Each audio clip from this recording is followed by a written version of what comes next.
O seu talento, na verdade, pode ser sua armadilha. E a história de Fujino, em Look Back, é a anatomia perfeita dessa cilada. Nós gostamos da ideia de talento. É uma explicação limpa, quase mágica, para a excelência. Dizer que alguém é talentoso nos isenta de encarar a verdade muito mais bagunçada e desconfortável do esforço bruto, das horas incontáveis de solidão, da frustração que beira o desespero. O talento é um rótulo que transforma um processo árduo em um dom divino. E para uma criança, esse rótulo é irresistível. Para Fujino, na 4ª série, seu talento para o mangá é sua identidade. Na pequena economia social de uma sala de aula, seus desenhos são a moeda de troca para a admiração e status. Cada elogio: você é tão talentosa, você deveria ser uma mangaka, é um tijolo na construção de um ego seguro e estável. Ela não apenas desenha bem, ela é a garota que desenha bem. É um papel confortável, uma narrativa simples, onde ela é a protagonista indiscutível. Até que a narrativa é rasgada ao meio. O universo de Fujino, antes vasto e seguro, se contrai no momento em que o nome de Kiyomoto é mencionado. Uma aluna reclusa, uma entidade quase mítica que também desenha para o jornal da escola. A reação imediata de Fujino não é curiosidade, é um desprezo defensivo. É um instinto primitivo de proteger seu território. Como alguém que nem sequer tem a coragem de enfrentar o mundo poderia desafiar seu lugar nele. É uma lógica infantil, mas que revela o quão frágil é uma identidade construída sobre a ausência de competição. E então, o jornal da escola é publicado, e a armadilha do talento, finalmente, se fecha sobre ela. O momento em que Fujino compara sua arte com a de Kiyomoto é um terremoto existencial. Não se trata apenas de técnica. A arte de Kiyomoto, com seus cenários detalhados, sua perspectiva precisa e sua atmosfera palpável, possui uma maturidade que a de Fujino, focada em personagens expressivos, simplesmente não tem. Na mente binária e competitiva de Fujino, diferente é instantaneamente traduzido como melhor. E se o trabalho de Kiyomoto é melhor, então o seu próprio trabalho perde o valor.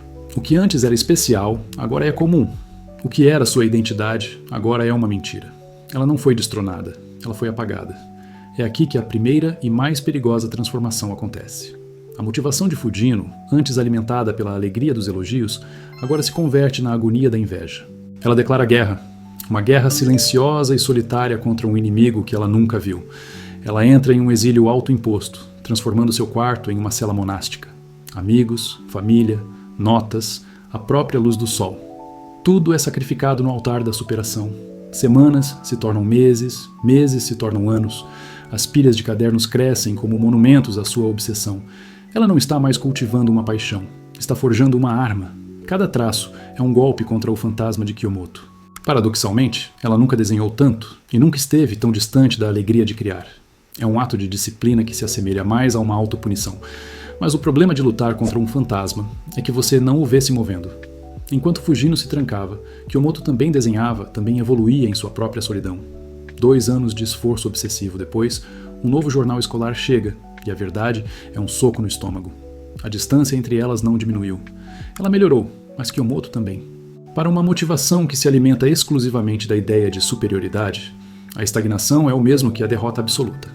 O motor de seu esforço, a raiva, acaba, e o que resta é um vazio exaustivo. Fujino desiste. O ato de jogar fora seus cadernos é mais do que uma limpeza. É um suicídio de identidade. Ela está matando a garota que desenha para que outra pessoa possa nascer. Ela volta para o mundo, se reconecta com os amigos, entra para uma aula de karatê.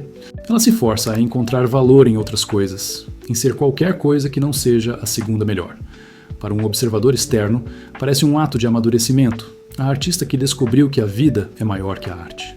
Mas por dentro, é uma rendição amarga, a amputação de uma parte de si mesma, deixando uma dor fantasma que nunca desaparece completamente.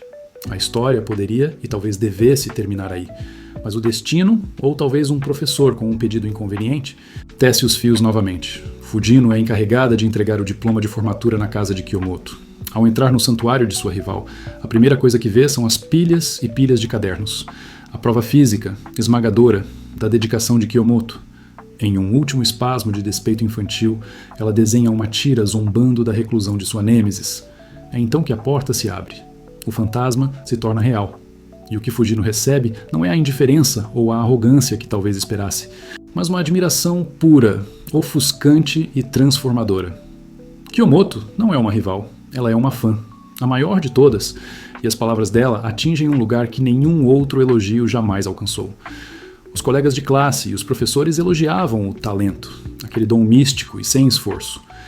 Kiyomoto elogia o trabalho. Ela não diz, você é genial. Ela diz, eu invejo sua capacidade de entregar uma página por semana, de conciliar a escola e o desenho. Kiyomoto não vê o produto final como mágica. Ela vê o processo, a disciplina, o sacrifício. Pela primeira vez, Fujino não é admirada pelo que ela supostamente é, mas pelo que ela dolorosamente faz. Alguém finalmente entende. Alguém vê as horas, a obsessão, a luta. E essa validação, vinda da única pessoa cuja opinião realmente importava, é como a chuva após uma longa seca. A motivação de Fujino renasce, transmutada. Não é mais sobre ser a melhor. É sobre criar para alguém que verdadeiramente a vê. Ela corre para casa e a primeira coisa que faz, antes mesmo de se secar, é sentar-se e desenhar. Ela não desenha mais contra Kiyomoto. Ela desenha para Kiyomoto. O que se segue é uma parceria que parece um sonho. Juntas, elas são uma força da natureza, conquistando o mundo do mangá. Mas mesmo nos dias de glória, a fundação da nova identidade de Fujino ainda é perigosamente externa. Ela se libertou da necessidade de aprovação da multidão, mas agora sua motivação está inteiramente ancorada em uma única pessoa. É uma gaiola dourada. Quando Kiyomoto, em um ato de autoafirmação e desejo de crescimento individual, anuncia que quer ir para a faculdade de arte, a estrutura desmorona. A reação de Fujino é cruel e reveladora. Tudo bem, ela diz, com a voz gotejando veneno. Você só desenha os cenários mesmo. É um golpe baixo, uma tentativa desesperada de rebaixar Kiyomoto, de reafirmar a velha hierarquia onde ela era o talento. E Kiyomoto, a assistente, é o rugido do ego ferido, aterrorizado com a ideia de ser abandonado novamente. É o medo falando, não a artista. Elas nunca mais se falam. E então, a tragédia. A notícia brutal e sem sentido da morte de Kiyomoto. No luto entorpecente, Fujino encontra o mangá que desenhou anos atrás, no quarto da amiga. A culpa a esmaga. Desenhar é completamente inútil, ela diz enquanto rasga o papel. A arte que as uniu é, em sua mente distorcida pela dor, a mesma que levou Kiyomoto àquele lugar, àquela hora. A ferramenta de sua salvação se torna a arma do crime. Nesse abismo de desespero, a história nos oferece uma trégua, uma fantasia, uma linha do tempo alternativa. E se elas nunca tivessem se encontrado? Nesse mundo, Fujino desiste, mas, eventualmente, a necessidade de criar a puxa de volta. Kiyomoto, inspirada anonimamente pelos desenhos de infância de Fujino, também encontra coragem para sair de sua concha. No momento fatídico do ataque, é Fujino quem a salva. Elas se encontram, não como rival e fã, mas como iguais. Duas artistas forjadas em seus próprios fogos. Essa fantasia não é um lamento pelo passado. É um mecanismo de luto de Fujino. É sua mente criando um cenário onde ela pode se perdoar. A revelação dessa linha do tempo alternativa é que a arte dentro delas era uma força da natureza, independente de seu encontro. Elas teriam se tornado artistas de qualquer maneira. O encontro delas não foi o que criou a paixão, mas foi o que a acelerou e a moldou, com todas as suas alegrias e dores. A realidade retorna. Fujino está no quarto de Kiyomoto, um santuário da amizade delas. As paredes cobertas com seu trabalho, os volumes de seu mangá.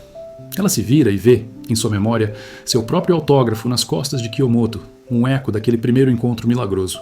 E ela finalmente entende. A motivação não pode vir do aplauso, não pode vir da competição, não pode nem mesmo vir da admiração de uma única pessoa, por mais pura e verdadeira que seja. Todas essas são fontes externas e tudo que é externo pode ser tirado de você. Ela volta para seu estúdio. A memória de Kiyomoto não é mais um fardo de culpa, mas uma presença constante, uma testemunha silenciosa. Fujino sempre desenhou por causa de Kiyomoto. Primeiro, em competição. Depois, por admiração. Agora, ela desenha em memória dela. E ao fazer isso, ela finalmente começa a desenhar por si mesma. A motivação tornou-se interna, fundida com sua própria história. Nós também temos nossos próprios cadernos jogados fora. A poeira cobrindo o violão no canto da sala, o arquivo de texto com as primeiras 10 páginas de um romance.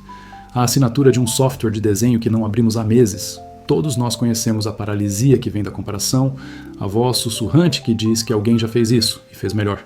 A história de Fujino nos obriga a confrontar essa voz. Por que fazemos o que fazemos? Pelo reconhecimento que pode nunca vir? Pela ilusão de sermos os melhores em um mundo com bilhões de pessoas? Ou fazemos porque, no silêncio de nosso próprio quarto, o ato de criar é a única maneira de dar sentido ao caos? Fujino escapou da armadilha do talento, mas o preço foi a perda e a dor que a forjaram em algo mais resiliente. E nós, quando olhamos para pôr a nossa própria página em branco, para quem estamos realmente criando? Para a plateia anônima ou para a testemunha silenciosa que entende cada traço da nossa jornada? É isso aí, pessoal. Essa foi uma reflexão um pouco diferente sobre Look Back, uma obra que eu admiro demais. Para quem assistiu até aqui, muito obrigado pela força. Se você gostou, não esquece de deixar aquele comentário, porque a opinião de vocês é muito importante para o futuro do canal. Vou ficando por aqui, um grande abraço e valeu!